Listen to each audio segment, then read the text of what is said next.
Is this a simple open and shut case? That's what it may look like on the surface, but is it really? We're talking about Kaitlin Armstrong and the love triangle and the accusations that she murdered the woman that her boyfriend or kind of lover or kind of seeing, we're not quite sure on that, was also kind of seeing on and off here and there. And then she fled to Costa Rica, got some plastic surgery, changed her name, and started yoga classes.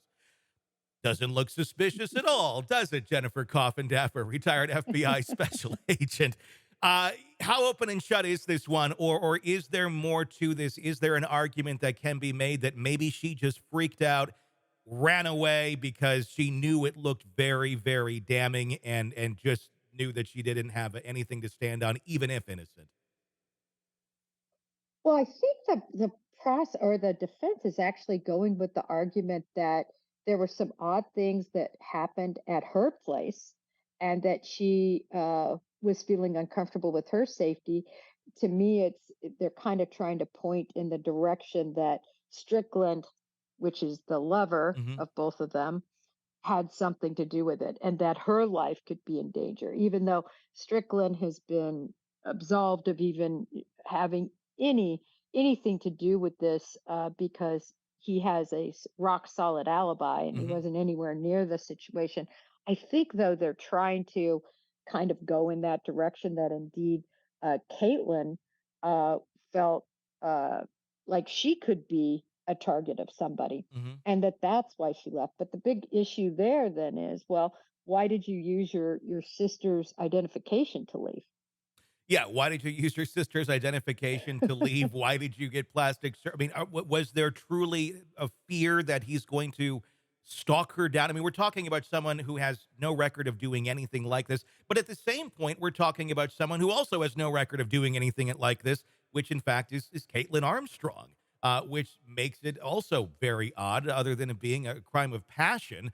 But at the same point, how prepared was she to flee? Did she simply think, basically, "What have I seen in movies?" and act on it? Because that seems to be almost a very panicked reaction, like we saw. She certainly did get a lot done in the, what, 41 days that she was, in Costa Rica?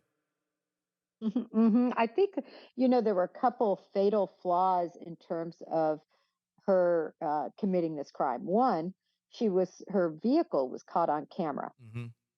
At near the murder scene. That's a big flaw that she must not have been thinking about. But what I think does work to the defense's side is she wasn't.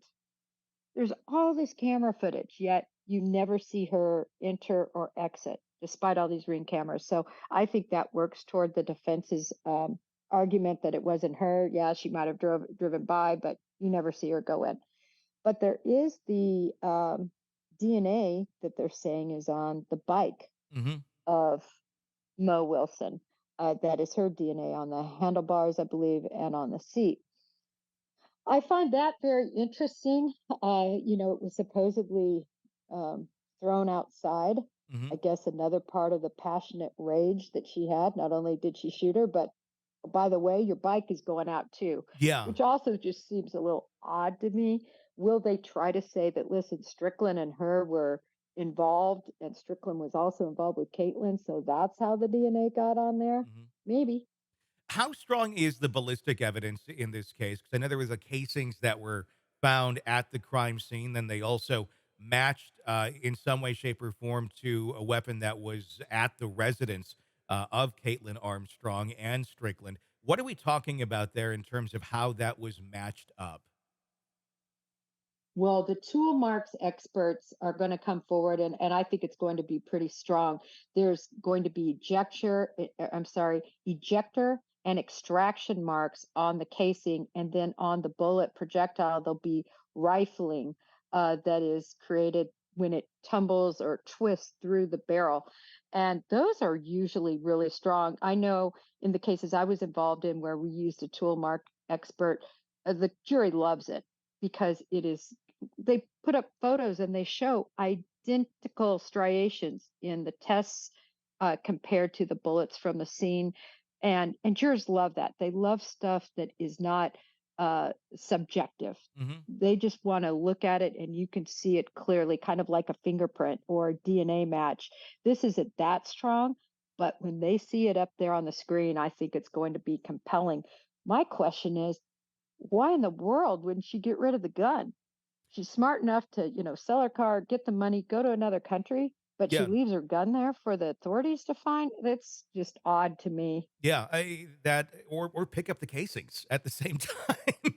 Why not do that? That might have been a little bit helpful. How accurate is that as a science? I know we talk about it kind of being like a fingerprint, but if you were to take two weapons, two identical weapons, and two bullets of the same type, and fire them through, would you see a very different, I guess, fingerprint on the casings themselves because it is two different weapons?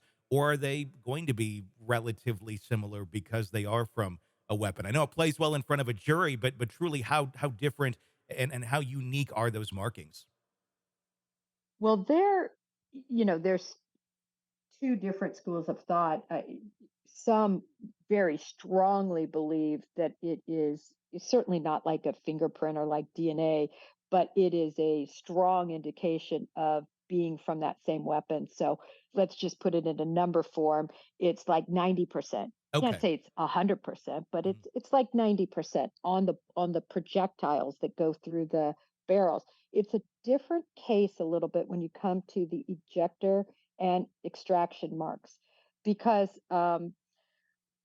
depending on how it exited, in this case, it would have been done by firing the weapon. So the ejector and extractor would have acted with more force. But say in the case of the Richard Allen situation where it was done by hand, Mhm. the ejector and extraction would have been much less violent, if you will. So there would have been a lesser mark Yeah. put on the casing Mhm. in that case.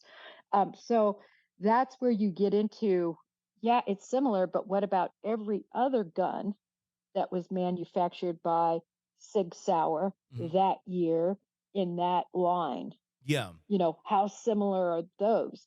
And that's where you're going to have another expert get on that stand and they're going to say, listen, this exact model with these exact casings, look at how similar this is. Mhm. And the expert, it's going to come down to the experts, but what they have on the Armstrong case are the projectiles and the casings that weren't manually ejected, but rather done forcefully. I think it'll stand well with the jury. What do you think is the strongest piece of evidence that they have against Caitlin at this point? Her motive, Yeah. her motive followed by her actions, Mhm. her fleeing not once but twice. I think that it's just what's called consciousness of guilt. Yeah. Typically, people who are innocent do not go to these links to avoid being found because they're concerned about being convicted. I think that's the extrapolation that's made. So I think that's really the strongest bit of evidence. But there's a lot, I do agree that the projectiles and the casings are strong, and her vehicle Mhm. being right near that crime scene. And then also the cellular telephone information that shows that she was privy to conversations and text messages and so on and so forth that Strickland was having with Wilson. Hey, it's Tony Brueski. If you want more of our interview with our guests, be sure to check out our podcast, Hidden Killers with Tony Brueski. Just search that wherever you download podcasts and press subscribe. Also, you can check out our YouTube channel for the full video version of the interviews as well, under the same name, Hidden Killers with Tony Brueski. Check it out, subscribe, binge, and enjoy. Thanks for watching.